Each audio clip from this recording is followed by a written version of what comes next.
can write the story of your future right now. And I had to realize that, well, although there were a lot of things I couldn't control, the economy and just jobs and everything that was happening at the time, there were things I could control. Welcome to the Affiliate Guy podcast. If you want to grow your income, serve your tribe, and enjoy all the benefits of affiliate marketing and having your own affiliates, you're in the right place. Thanks for joining me today. Now let's get started. Today, I am so excited to share a special interview with you with the one and only Pat Flynn. Now, this interview was recorded back on April 10th, 2020, the same day that deaths, at least hopefully, peaked in the United States from COVID-19. And during these crazy times we're going through as a country, we're going through as a global society, many people have lost their jobs. They've had their income just go up in smoke, and they're living in this fearful state. But there is hope. And I wanted to have Pat on to share what he did back in 2008 when he lost his job. The economy was in shambles, and what he went through, and actually I went through at the same time, it's not that different from what we're going through today. He got through it. I got through it. We all got through that. And we will get through this difficult time today as well. Now, before you watch my interview today with Pat, I want to share a totally free guide that will help you to create passive income today, when you need it, and in the future on the other side of this pandemic.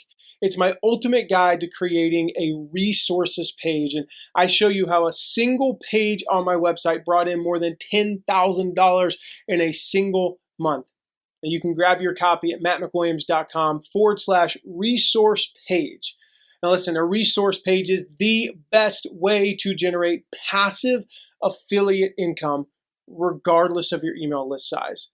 In this free report, you'll learn what a resources page is and also what it isn't, how to do it and how to not do it, right? You'll learn why it's one of the most valuable pages on my site, and it should be on yours too. You'll learn how a resources page works, and you'll learn the 5 keys to creating a great resources page. So grab your copy at mattmcwilliams.com/resource page. And now, Mr. Pat Flynn.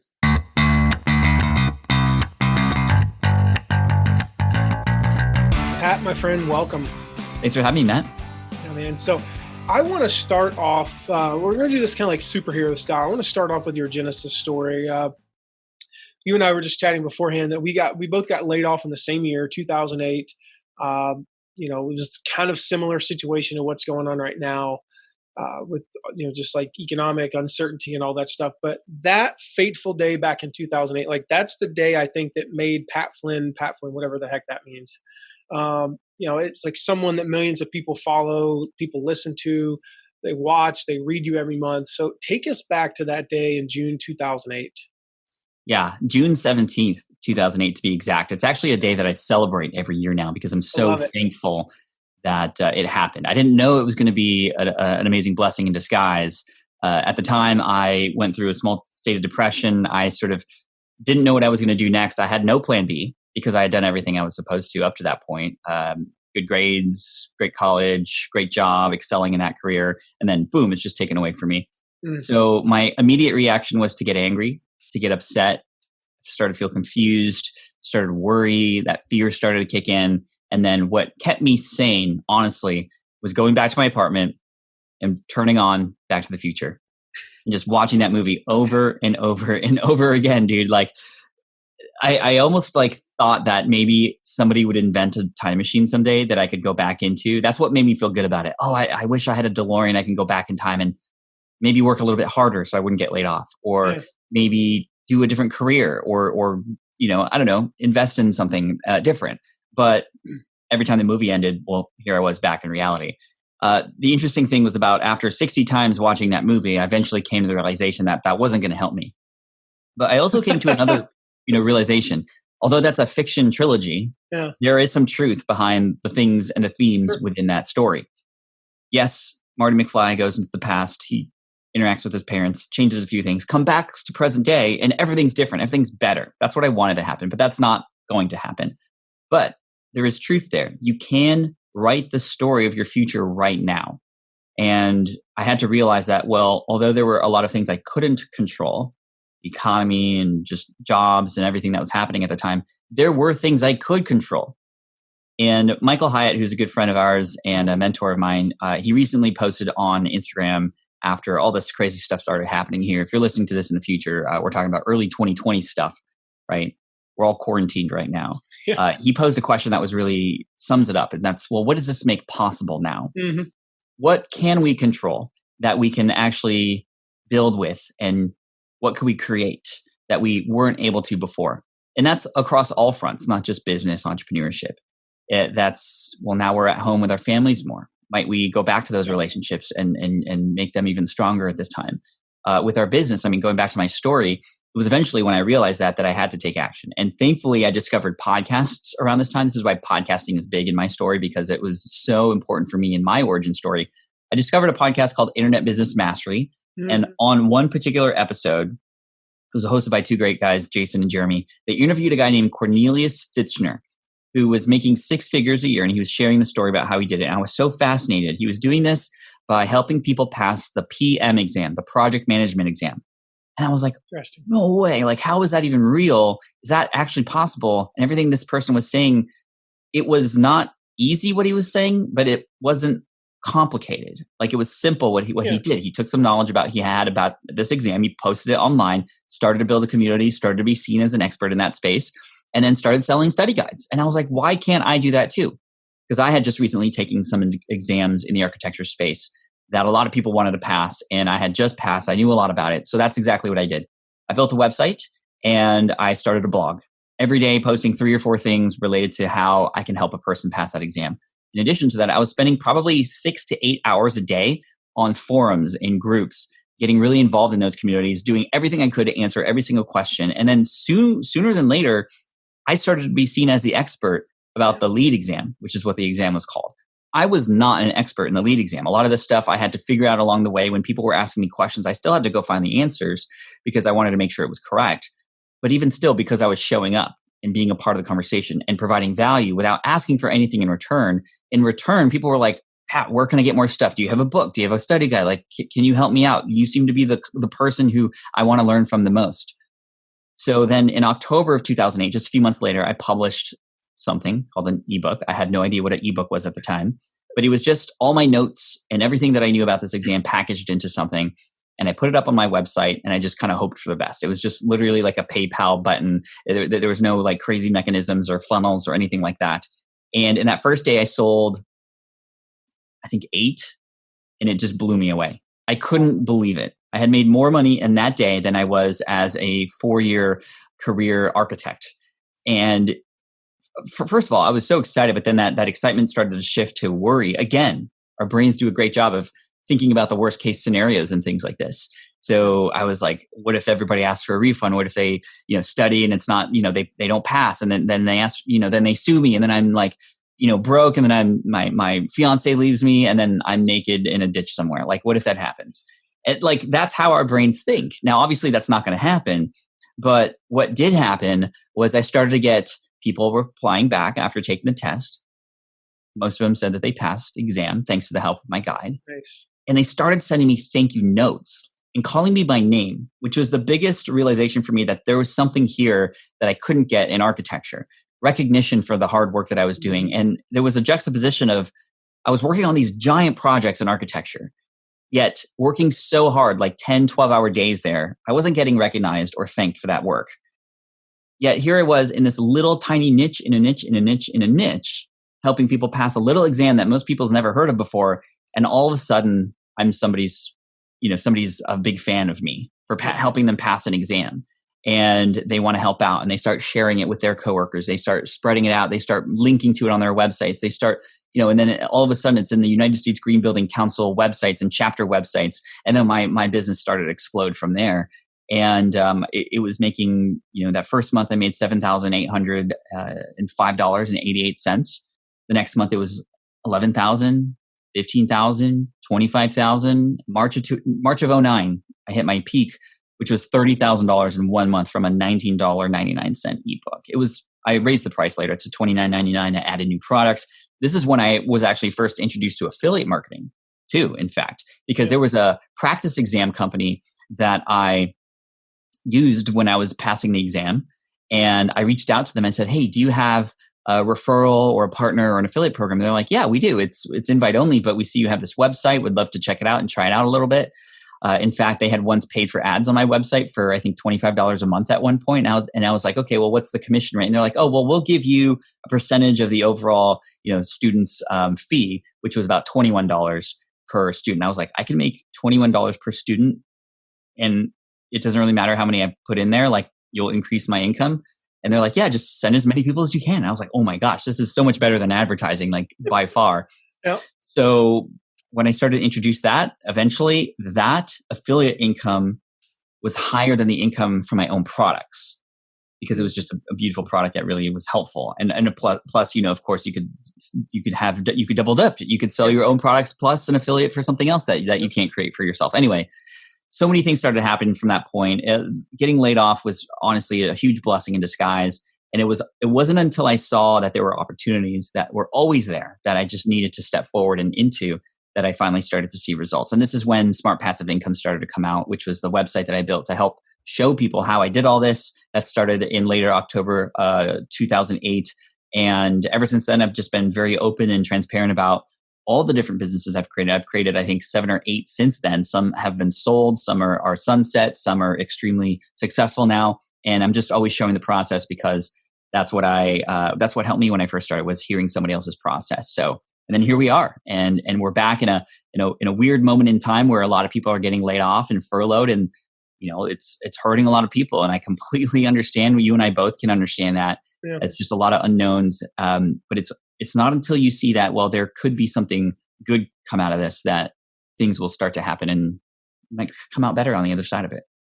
Yeah, man, I've heard you tell that story at least a dozen times, but every time I get excited, because it does remind me so much of my story. Mm-hmm. I was 5 months later, I got laid off. I don't know the exact date. I'm not like you. I don't celebrate it necessarily. You should, man. It was 18 days before. It was November 4th, 2008. It was like the day before, the day of, I can't remember, the election that year. Uh-huh. And so I could look that up and find out the exact date. And it was the best thing that ever happened to me. Just like my dad firing me 5 years before that was the best thing that ever happened to me. Mm-hmm. Like both of those were just like the catalyst to where I'm at now. And I think, I know you probably felt this way, in architecture. You had studied it your whole, at least your academic career was based around it. It was kind of easy, for you in some level, I'm sure. Like it was comfortable. Whereas this new thing, this online marketing thing for you, it wasn't like you grew up around online marketers. You didn't know other online marketers necessarily. You knew other architects. They were your buds. And it didn't go to business scary. school. So I'm curious, like, what scared you the most then? Go back to that day, June 17th. That maybe that next couple of weeks. What scared you the most then, and how did you get through that fear? I mean, the number one thing was just, I had recently just proposed to my girlfriend, and we were planning a wedding. And She's Filipina, my wife April. I'm half Filipino, so of course we're inviting 4,000 people to our wedding, right? Not exactly, but a large amount of people, because you invite everybody plus their friends plus friends of their friends. Okay, that's just what you do in the Filipino community. So I was just worried about, well, what's going to happen now? And she didn't sign up for this, and would she still be there? So she was very quick to let me know that she wasn't going anywhere. And in fact, when I was in my apartment crying over the situation, she came in after her work and found me sort of really upset, and just kind of gave me a hug and said, we're going to be okay. Those were her words. We're going to be okay. Like, we together. And that was really reassuring. So I think the most important thing that we can do if you're feeling some stress and anxiety during this time is get connected with other people who will be there to support you, and you can be there to support them, because that togetherness, that community is such key for keeping your head on straight and keeping your mental game strong during tough times when it's being tested. Absolutely. My other fear was just wondering when I was going to make more money and make income again. Like, I had a whole plan. I had my plan all the way till I was 65 and retired. Like, literally every 5 years was planned out on what I wanted to do. 20 years after that point, I had planned to open up my own architecture firm and focus on restaurants and retail, which is the part of architecture that I was in. So, like, what happened to that plan? Like, I'm going to have to rewrite my whole life now. I'm a planner, right? Yeah. When something like that happens to you, and if you're a planner, it's like the world crumbles under you because you have no idea what's going to happen or when. And that was the hardest thing, just not understanding what was going to happen next. So I really had to learn how to understand, well, I can't control what's going to happen 10 years from now, but I can control what I can do today, and really narrowing that focus on, okay, well, what can I do to make progress? The other thing that was really interesting to me was just how much this situation almost forced me to take actions that I wouldn't normally have taken. That was the other thing, and embracing that, right? Initially I was scared of, well, online business. I'm not, that's not me. I didn't go to school for this. Like, does that mean like the 5 years of school for architecture was a waste? Like, what are my parents going to say? They helped me through college. Like, are they going to be disappointed? All these fears and questions going through versus, well, if it's not impossible because I've seen somebody else do it, well, then that means I just have to figure it out. Right? Mm-hmm. I look for the truth. A lot of times we tell ourselves, oh, that's impossible, or I could never do that. But is that the truth? Usually, no. It's just you haven't done it yet, which is why you're scared. I didn't yet realize that fear was actually a sign that was the direction to go down. I learned that years later after reading things like The War of Art from Stephen Pressfield and those types of literature. But that's essentially what it was. It was a sign that that's where I needed to go and head to. And it wasn't until I started to see even just micro results from getting my website up and having my first visitor. Like, I celebrated that. I was like, oh my gosh, there's a person here who I don't know. Maybe it was my parents. I'm not quite sure, but I don't know. I haven't given you the check URL. the IP address? Yeah, right. Yeah, I remember. I remember those days where it's like you're like watching the real time, and it's like, oh wait, never mind. That's just wait. Oh, I left the tab open with my website up. Never mind. Yeah. So those little micro wins are really key because it's a big task to try something new like this, especially starting a business. And if you've never done it before, it's so new. It's so different. Also, the thing that I was fighting quite often was that perfectionism. I remember spending, 8 hours a day trying to figure something out that wasn't perfect when it was literally a waste of time, like moving the image from a little bit higher on the page down to a little bit lower, and wanting to, number one, do that by myself too, and not ask for help from anybody. That's number one, realizing that there's other people out there who can do these things a lot faster and better that you can actually utilize to help you accomplish your goals much sooner. So I soon realized that, wow, there's some hired help that you can have, or even you can do some help for others so they can do some help for you pro bono in order for you to progress and help another person at the same time. But number two, just getting used to not being perfect. If you are going into entrepreneurship or owning your own business, you have to be okay with making mistakes, because if you aren't making mistakes, that means you're not taking the risks required for you to grow. Yeah. Right? That's what I had to learn. So when I was building my website, a ton of mistakes. And I hated that because I grew up in a household where I needed to be perfect. I'd come home from school with a 97% on my math test, and we focused for 4 hours on the 3% that I got wrong. That's how I grew up. So trying to get into this world where you have to not be perfect, because if you try until perfection to move forward, you're never going to move forward. And if you don't learn from your mistakes, well, how can you grow? So I eventually had to learn that, well, wow, this entrepreneurship thing, I'm going to have to learn that it's okay to make mistakes. And the bolder the actions you take, the more likely, the higher the results are going to be on the other end. And that was a hard thing for me to understand, because it was so different than the very carefully calculated architecture world that I came from, where literally every inch mattered, right? So when did you guys get married? So we got married. So I proposed March 31st, 2008. Got laid off 2 months later. Good timing. And then we got married February 21st, 2009. Okay. I was just curious because I lost my job 2 months almost to the day after I proposed too. And we got married sooner. We got married, 18 days later. Oh, wow. But we had kind of like a shorter window there. But actually, I want to park there for just a minute and get off. I think this is important, especially in this time. I know April was super important to you through that time. You mentioned that already. There's something I want to share with you. This is something that, this was a few years ago when we were together down in Tennessee, and it was, and your wife April wasn't there with us. You were solo, but my wife Tara was with us, and she observed something about you that I want to share with you. Never had a chance to share this with you. Now I'm scared. No, it was actually very, very positive. She observed that you're a great husband, and that's something that's important to me. And so I'm actually curious, like, if you had one piece of advice to someone who wants to be a good husband, a good wife, a good boyfriend, girlfriend, whatever it is, but they're also starting or running a business? Because you've done both. Like they've gone in parallel. You've grown a successful business while being a good dad and being a good husband. What's one piece of advice you would give to somebody who's trying to keep that relationship strong while also building a successful business? I mean, your spouse is more important than your business. You can always make more money, but those relationships matter so much. And the better the relationship, the actually better your business becomes, I've found.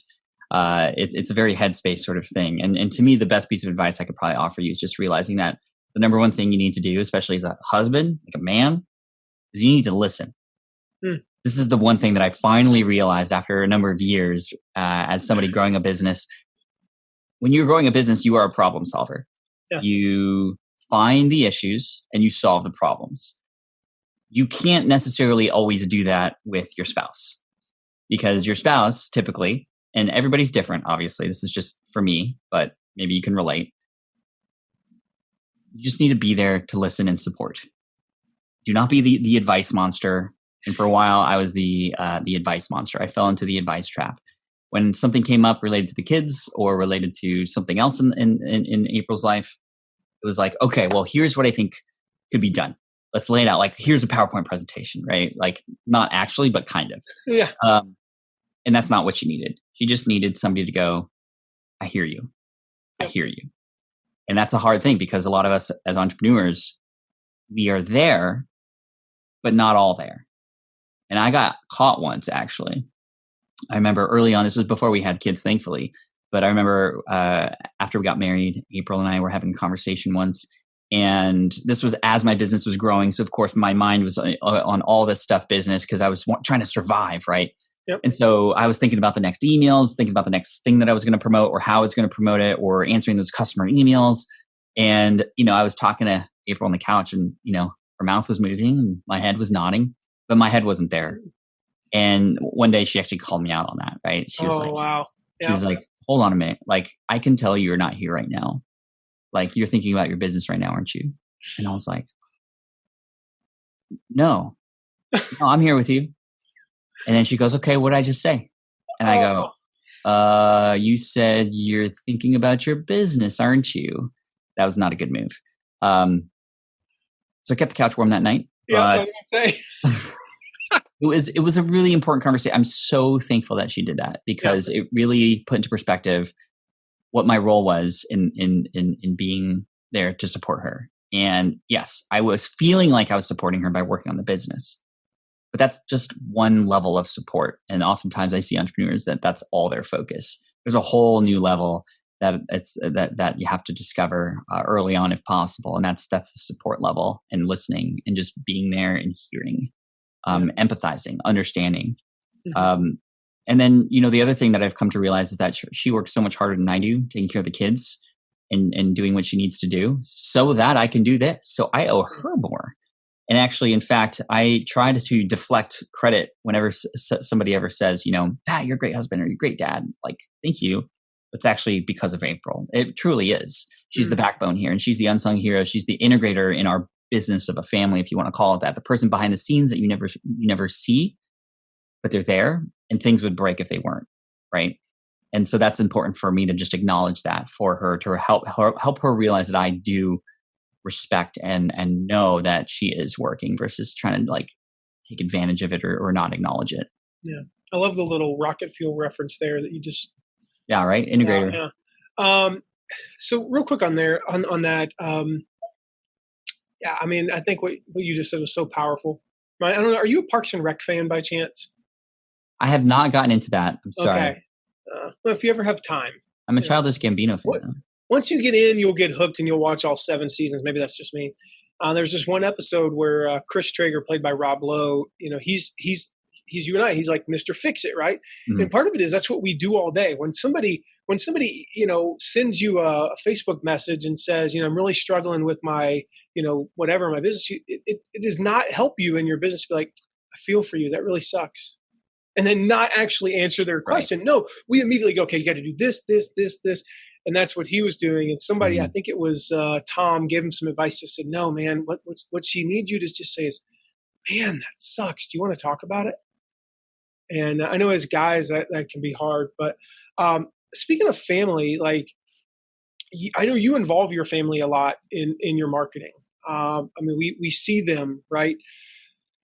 How, especially in this time, when I think the lines between work and family have been blurred dramatically. I mean, I think about all the people who've never worked from home and never had their kids at home, and now it seems. Or somebody said the other day, said I'm working from home, which means I'm working 7 days a week. I was like, well, that's sad. I get it. Mm-hmm. How do you balance like family time with marketing time? And how do they blend together? Because like I said, they're in, your kids and in April are like, they're a part of it. How do you balance those? Yeah. And just to clarify really quick, I don't use my family for marketing. No. I am open about my life with my audience. And as a result, when I market something, people know me for me and all the other parts of my life. So I just wanted that to be clear. It's not like, and that's what I was asking, because I think there is kind of that, like, I know as I don't know about you, but as a dad, I'm like, that's part of why most people have never seen my kids, because I kind of like don't want them to, Right. So that's what I was kind of getting at. I know a lot of people ask about that. For me, how do you balance that? Yeah. And, me and my boy, he's 10. We have a podcast together, right? So people are actually literally hearing him, and he's showing up. By the way, our daughter loves it. YouTube. Thank you. Yeah. So for me, when I grew up, work was something that took my parents away from me, right? I connected work equals no time with kid. And I don't want that. And thankfully, I have a business that I can control my environment a little bit more. And I want work to bring us together. So I involve the kids in a way where wherever they are interested, I want to lean in on that. And I'm open to them about what I'm doing. So for example, if I'm going to travel somewhere, I want to tell them about it and why I'm going, who I'm helping, and why it's important, and why I'm choosing to do that versus stay at home with them. I'm just being very open about that. And they understand it, even at a young age, 10 and 7. They get it. They actually are encouraged to then go and see how they can help others. And it's leading by example in that way. But also, when I'm here at home and they come in and they start pushing all the buttons on my Rodecaster Pro and everything that usually I don't want anybody to touch anything. Well, hey, let me show you how this works. Here's a microphone, put on the headphones. Let me just show you what this does and what this does. And this is what daddy does. So when he's in here in the office and he's speaking to somebody, here's how he controls it so that the people who listen on the other end, the hundreds of thousands of people who listen to this conversation, we get to help them. And I want that audio to be the best quality possible. So here, let's record something and see what a conversation might be like. Let's pretend you're interviewing somebody. Who do you want to interview? Oh, I want to interview Dan TDM. Okay, cool. Dan TDM from YouTube. Great. I'll pretend to be Dan. You interview me, and let's just see how that goes. So you see how I'm like involving them in the process and almost, being an example, and also giving them an opportunity to try something and play around. Just yesterday, for example, I was setting up a live streaming thing with a new product that I got, and I opened the box with them. I said, here's what it is. Here's what it does. This company sent it to us because they know we have a big audience, and if we share it, it would be something that would be valuable to that audience. So this is why they give us these products for free. But of course, at the same time, I'm not just going to promote every product that comes our way, because what would happen if I promoted something and it was a bad product? What do you think would happen? And I ask them questions. I'm almost like coaching them through that process and teaching them along the way. Oh, well, that probably wouldn't look good, right, Daddy? Like everybody wouldn't trust you anymore. That's right. Exactly. Which is why it's important, if you have companies that want to work with you, you have to really make sure that they're companies that are going to help your audience too.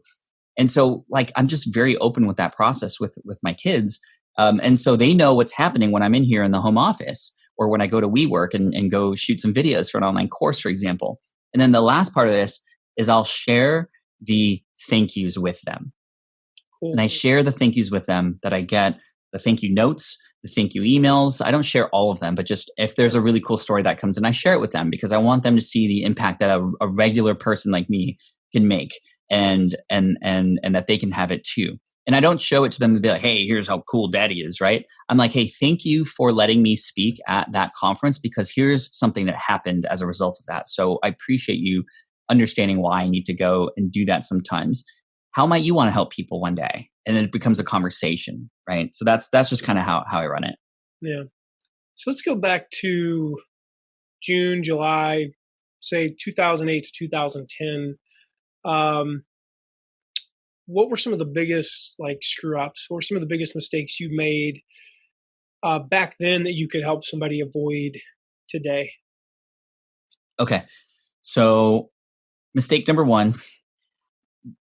when I started that lead exam website, I used the word lead in the domain name. You're not supposed to use somebody else's trademark in your domain name. I didn't know that. LEED, right? LEED, right, which stands for Leadership in Energy and Environmental Design. I got a nice... Don't use trademark terms. Don't use trademark terms. That's lesson number one. But the bigger lesson is you're going to make mistakes. Yeah. And oftentimes, especially when it's your first mistakes, and if it's a rather big one like that, or one that comes with a scary letter, you almost want to retreat and kind of go back to where it was, because it just is very scary. It can seem very scary. Eventually, we found out after I found an attorney to sort of read through the language for me that it was... I thought I was just done for forever. And they were just like, no, just change the domain name. You'll be fine. And I was like, oh, okay, I can do that. So we did a 301 redirect. Everything was fine. So it wasn't as bad as I thought. But again, there goes that brain creating the worst case scenario, right? The bigger lesson was, whoa, I made a mistake, but everything's like, let's just keep going. We have more people to help. And so I was able to make a change and a pivot because the goal remained the same. Let's help as many people as possible. And then over time, yes, you're going to make mistakes. And there's obvious ones like that, looking back, I'm like, oh, duh, I shouldn't have even done that. I don't know why. It's just, you're going to make mistakes. And I still continue to make mistakes. You can't be perfect, right? So that was lesson number one. Lesson number two, after I started to gain a lot of momentum, especially on smartpassiveincome.com, I started to share a lot of my work, a lot of my income and expenses with people. It was really inspiring to people, and it was attracting a large audience.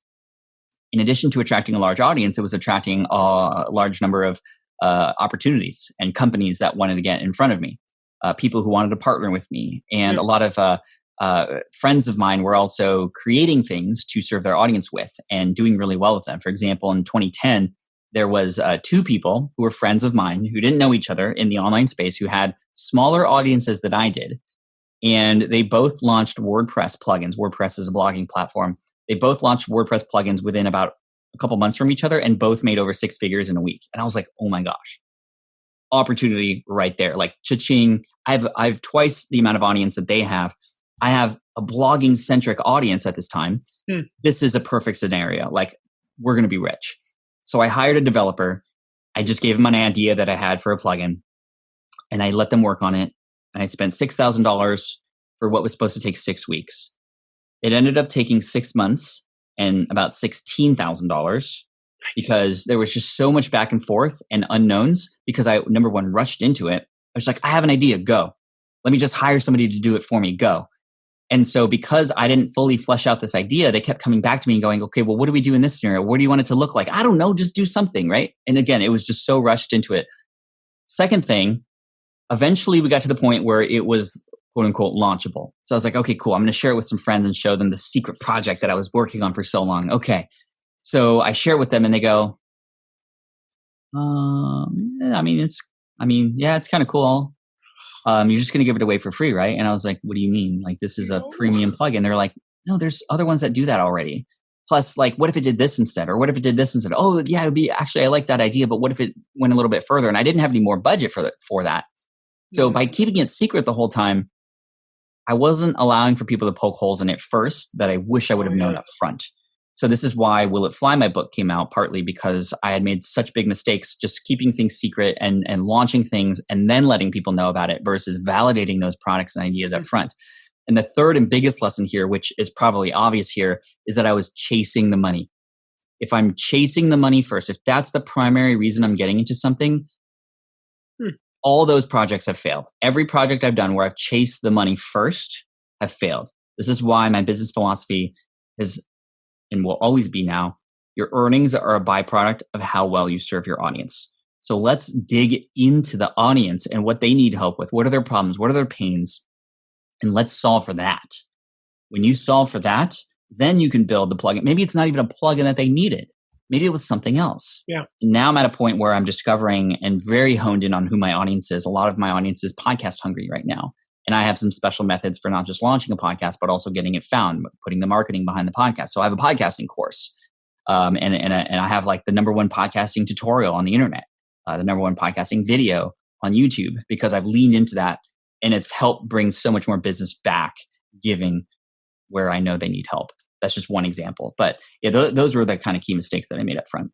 I want to thank you for that podcast tutorial, because this was long before you had even had a course. Like, there was not an option to give you money to learn how to podcast when I started my first podcast. And that's how I started my podcast. I mean, That's I awesome, still man. remember it was free, Thank you. So and I don't know if you're going to pop that in show notes or something, but it's there. We're always updating it on the link to the totally. We tutorial will on the link to website. that because I want other people to see that. I mean, it is like, that's why I have a podcast, and it really hasn't varied much. I mean, it's my second, well, it's actually my third podcast, and yeah, it's evolved, and all of them evolved over time. But Mm-hmm. the basic framework still follows what I learned, from you many, many moons ago. I don't even remember when that was. Yeah. And now's Like a great time to start. 2015. People are consuming more podcasts than ever. Stepping up to create and hear your voice. I mean, this is what people want right now. So, yeah, podcasting all the way. Yeah. I have this theory, and I reserve the right to be wrong about this, but I have this theory that when we look back on our like the most difficult times in life, that we actually can find some of our greatest joys. Look back when you got fired, that 6 months or so, that period of time. What's one of your favorite memories from that time, other than the 60 times you watched Back to the Future, of course? I mean, those were definitely my favorite memeries. Was Back to the Future. So what was your 61st favorite memory from that time? I think it. Interestingly enough, it was leaving the apartment to move back in with my parents. Although on the surface, and definitely I did not want to do that, but when I got there, I realized that, wow, like I'm actually going to be okay. Like I'll be able to figure this out. I'm not homeless on the street and naked in a ditch somewhere like I thought I was going to be, right? So even though I didn't want to move back home, because that's sort of like downgrading after you leave college and, get a career, that's like the last place you want to be often. But my parents offered for me to move back home. April moved back home with her parents, and we were just saving money for the wedding. But it was just knowing that, wow, okay, like I have some people who got my back, and it's not as bad as I thought it was going to be. Let's create some momentum here, and let's start to build. And I had such fun imagining what the future would be like with the opportunities. It was a complete mental shift from why me, why like I remember like when I got laid off, I had about a month or two before I was officially laid off, and I just had a termination date, right? Because I had some projects and some people who were under me at work. They couldn't just like let me go that day.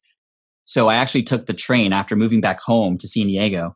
I took the train every day to Irvine, which was about an hour and a half north on the train, because it was cheaper than gas at the time. It was about $5 a gallon, and it was easier. So and then the work paid for me to come up on the train.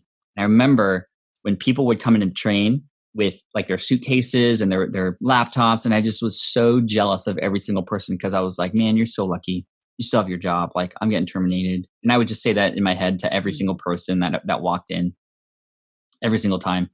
And it wasn't until I finally shifted those why me's to, well, why not me?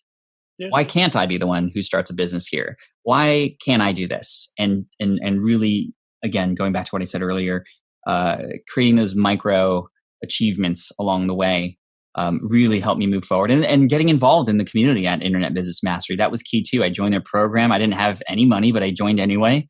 And seeing other people doing the same thing that I was, or just a couple steps ahead of me, was very encouraging. It was so key, because I was like, I had somebody who had paved the path already. I was just doing it in a different space.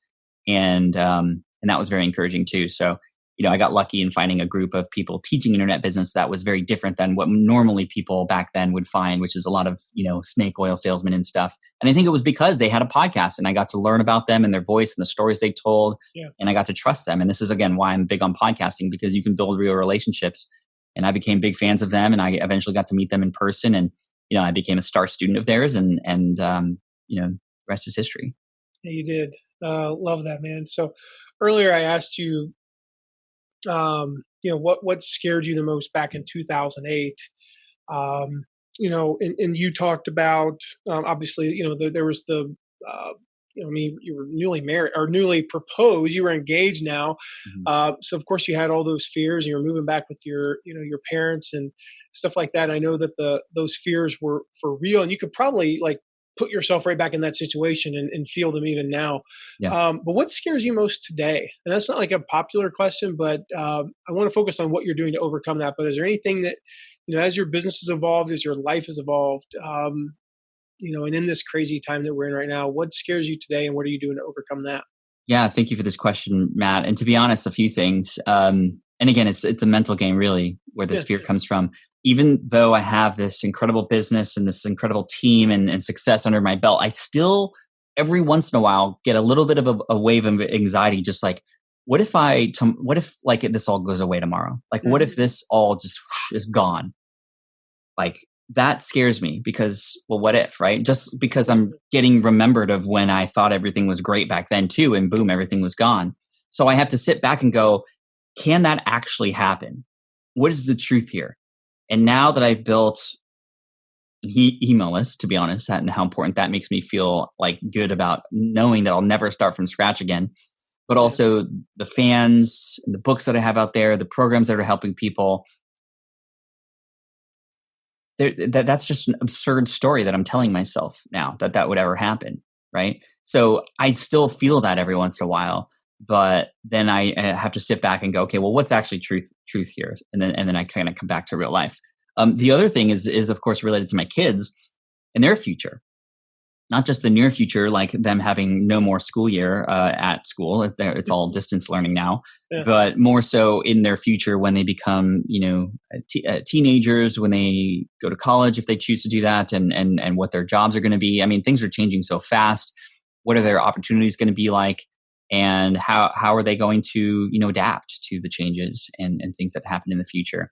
And this is why it's really important for me to teach them the skills of entrepreneurship, because when you have the skills of an entrepreneur, you are able to adapt, you are able to adjust and pivot, you're able to collaborate with others to make for a greater good, you are able to face that fear and learn from it, you are able to present ideas in different ways to help different people. And so my end game, if you will, is to take the rest of the years of my life to focus on and essentially use what I've built now as a springboard to help teach kids entrepreneurship. And this is going to come in different forms down the road. I've already been very involved in a lot of groups, including Pencils of Promise, which is very highly involved in building schools all around the world. But even more locally here, my wife April and I are thinking of starting a summer school to help teach kids entrepreneurship, to do it in a way where eventually, hopefully, this stuff will be bled into the curriculum at school every day. So math, science, reading. Why not entrepreneurship too? Why not finances? Like, the life skills that we should have before we leave school. So these are the things that are really important to me. Benjamin Franklin's biography by Walter Isaacson is like 700 pages long. Like it's absurd, but it's great. When you get to like page 60, like 10%, even less through the book, he's already 40 years old, Benjamin Franklin. All the stuff that we know Benjamin Franklin for happened after the age of 40. I'm 37. Yeah. So I'm just right in the beginning of my biography still. Even though a lot of people see what I do and they're like, wow, you've accomplished so a lot. You're helping so many people. Like, that's great. But what can I now use that for to help even more people and create a legacy down the road, so that not just my kids, but everybody's kids and everybody's kids in the future can be impacted by the work that I'm doing right now. So that's where my head's at. I love that thought there. I've listened to that book a couple of times. It's not one of those books I'll read. But I love that thought. I just wrote down first 60 pages. I mean, I'm literally 40. Yeah. And I just had this thought, Pat, when you said that, like, I've only written the first 60 pages of my, my 700 page. I mean, I don't think I'll have a 700 page biography, who knows, but depends on who rents it, I guess. Who knows, right? And I love that. I love that visual. I mean, less than 1/10 of his book was written by the age of 40. And so for all of you, for all those who are watching or listening to this, and you say I'm too old, that is a big old load of bovine scatology right there. So, you're not too old. So I want to play a game with you, Pat. I like games. Since you're a huge fan of Back to the Future, I actually want to play a game of Back to the Future. If you could go back to Pat Flynn, June 18th, 2008, fired architect, scared and confused and angry. You probably went through the 7 stages of grief, with the, what is it like? I studied those in college and still can't remember them today. But you went through all of those. As scared as you were, and you had 2 minutes. I'm going to set a 2-minute timer here. Okay. Not literally, but I'm not going to like ding you when time's up. But you had 2 minutes to get him back on the right track. What would you tell 2008 Pat? Yeah. So first of all, I'd hit the pause button on Back to the Future, and I would go, Pat, there is no such thing as a time machine, but you can create the story of your future right now.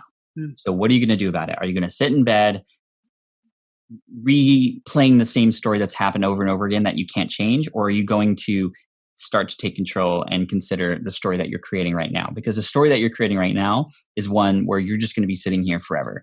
And you have so much more to give. You have all this experience. You have a lot of things that you can be proud of and grateful for. It's not going to be as bad as you think. So that's number one. Number two, I would say, hey, and really quick, as you start to dive into the world of entrepreneurship, which hint, hint, it's going to go well if you keep with this, make sure to build as many relationships as possible that you can. I know you're an introvert. You're scared of talking to people, but just think that next person you meet could be the game changer in your business, the person who knows somebody who can help you, the person who you can potentially even help. And when you step up and serve others first, the more people that you help, the more that will come back to you. So don't be scared to go and meet people, because the worst thing that can happen is you'll meet and you'll never see that person again. But the best thing that can happen is you'll meet, you'll develop a relationship, you will help them, they will help you, you will grow together, and amazing things can happen. And your business will scale, you will be much happier. And by the way, you're going to spend a lot more time with your kids than you think. And no, we won't have to go back into time to change their behavior, like in Back to the Future too. Yeah. Anyway, that's what I would say. Oh, I love that. That's what people are finding right now. One of the benefits that's coming out of this is that time with, the kids, that people like that aren't like you and me, who work from home and have, that freedom, are getting to experience, which I think is so beautiful. Mm-hmm. So before my last two questions, Pat, I want to acknowledge you for being willing to share so open and honestly today. It's been cool. I mean, a lot of these I've heard before, but just hearing you tell them here has been inspiring to me. And so thank you for that. Thank you for being an inspiration to so many. I know there are literally hundreds of thousands, if not millions of people out there that have been impacted. And then, that downline of, however number of people listen to my podcast every week and do that because you taught me how to podcast. I know we just passed like 1.2 million downloads. And I'm like, congratulations, man. Like, what? You mean like one? I know it's the same people listening over and over, but still, like, how is that even possible? So thank you for all that. Thank you for all the knowledge and wisdom you've shared today. Last two questions here. What are you seeing? You work with so many people, work with so many entrepreneurs. What's the number one reason you see why people are giving up on their business? They are working on things that don't excite them anymore. So oftentimes in business, we have a lot of hats that we need to wear, right? And we end up focusing and doing a lot of the busy work that makes us feel busy, but it doesn't light us up like it did back in the beginning. So what I would recommend is consider, why did you get into this in the first place? And what can excite you now?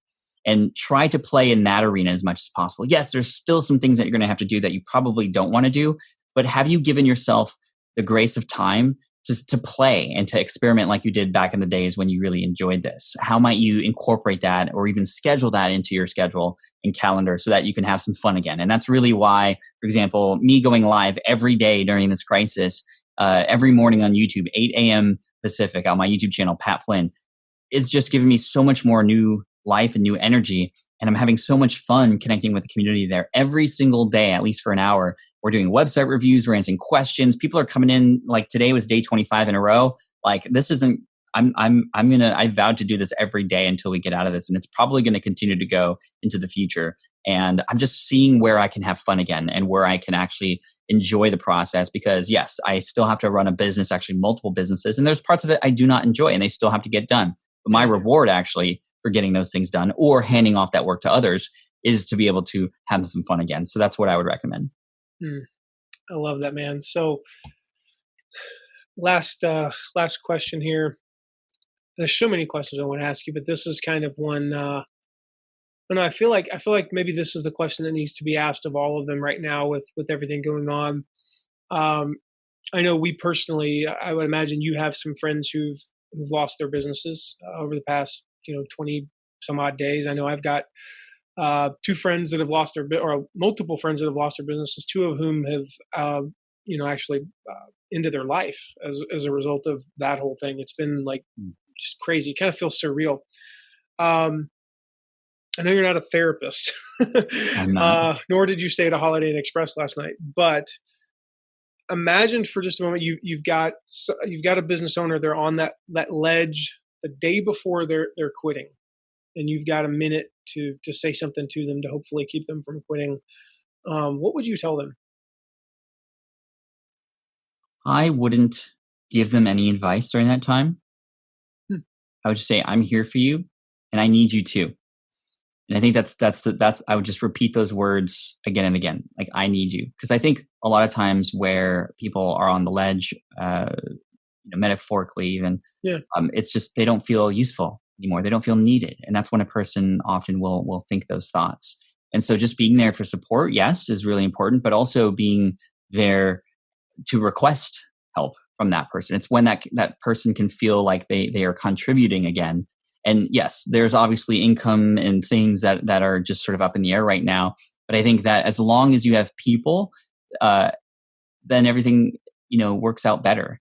It's when people feel lonely that we often make decisions that maybe aren't the best in that state of mind. So just show up for others and be there for support. And that's, I know we can't, hug people right now, but I would take that risk maybe to help a person in need, What's the social distancing version of that? I don't know. Virtual hug. I don't know. That's a good question. Anyway, well, Pat, I hope that helps. It does. Yeah. Yeah. Again, it goes back to listening. Tie that right into what you said about April. We're not here to fix things. We're here to listen and then hopefully help them solve problems. But it starts with this right here, guys. Yeah. So let's talk it out. Listen to your audience, listen to their pains, and help solve them. Pat, thank you. Thank you, Matt. So very much for being with us today, guys. Go check out Pat. Google his name. We'll include all of his links to pretty much everything he has below this. But make sure that you just Google his name and connect with him and go to his YouTube lives for now until whenever he ceases to do them. Pat, again, thank you so much, buddy. Take care. Thank you. Thanks, Bye. everybody. Thank you so much for listening today. Remember to check out all of our deep dives into affiliate marketing at theaffiliateguy.tv. And if you have a question, you can ask it at asktheaffiliateguy.com. Who knows? Might end up being featured on this podcast.